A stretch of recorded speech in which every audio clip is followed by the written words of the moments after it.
తదనంతరం బ్రహ్మదేవుడు ఎప్పుడూ నేనే సృష్టిస్తున్నాను, ఇక సృష్టి బాధ్యత నా నుంచి ప్రజలకు ఇవ్వాలి అనుకున్నాడు. ఆయన ముఖం నుంచి వాటి నుంచి సృష్టించాడు కదా, సంకల్పంతో సృష్టించాడు మొదట్లో. ఇప్పుడు ఏం చేశాడు ఆయన? ఇలా కాదనుకొని ముందు కుడి చేతి నుంచి ఒక పురుషుణ్ణి సృష్టించాడు, ఎడమ చేతి నుంచి ఒక స్త్రీని సృష్టించాడు.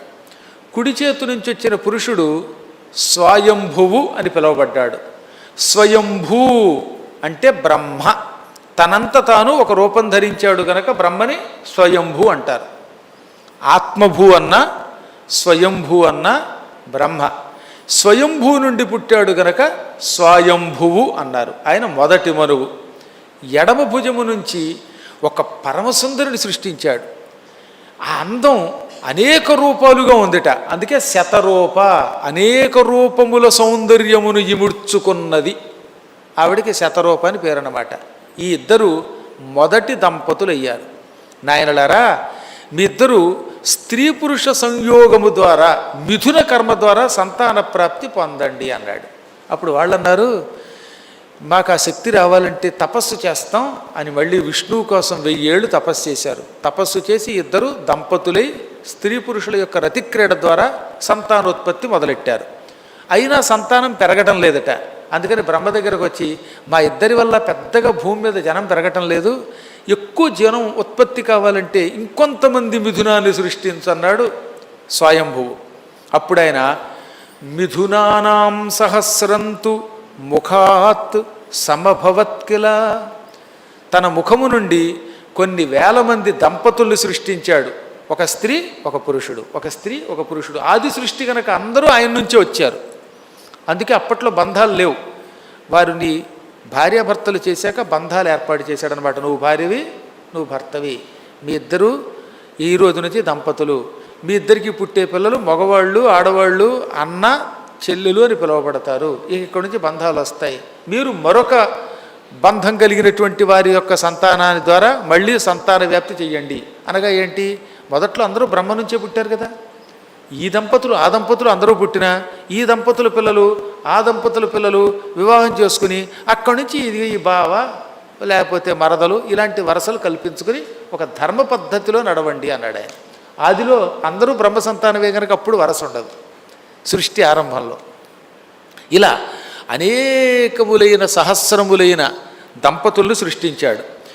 వీరందరి నుంచి క్రమక్రమంగా మహాశక్తివంతులైనటువంటి వాళ్ళు పుట్టుకొచ్చారు.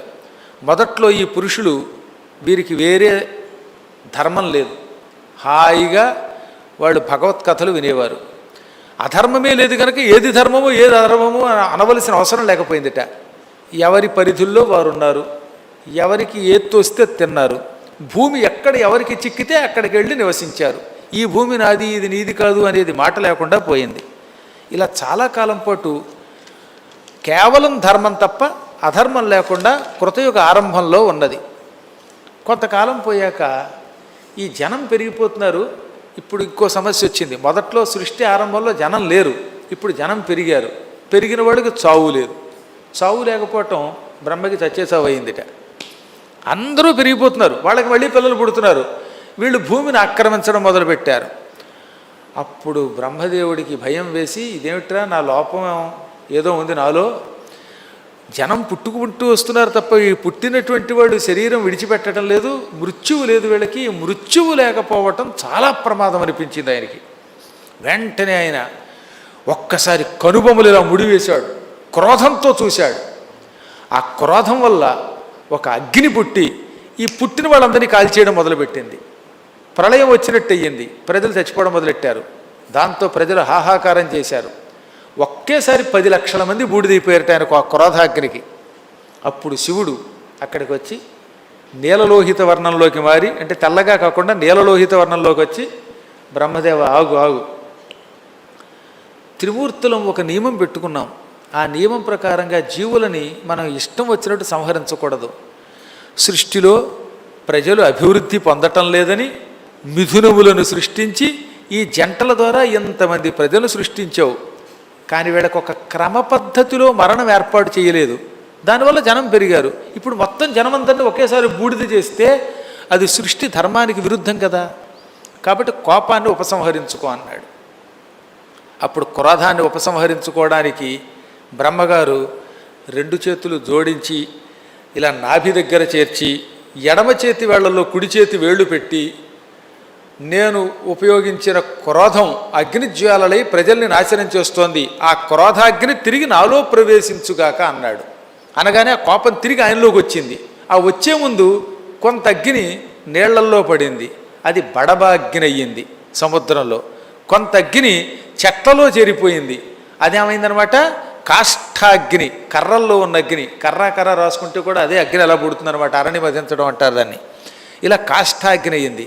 కొంత అగ్ని రాళ్లల్లో చేరింది, అందుకే కొన్ని రాళ్ళు ఇలా కొడితే టక్ టక్ అని కొట్టగానే అందులోంచి అగ్ని పుడుతుందండోయ్. ఇలా తలో ప్రాంతంలోకి అగ్ని చేరింది.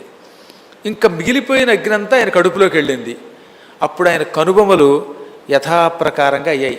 అంతఃపురం కోపంతో ఇలా అన్న కనుబొమలు యథాస్థానానికి వచ్చి సౌమ్యుడయ్యాడు.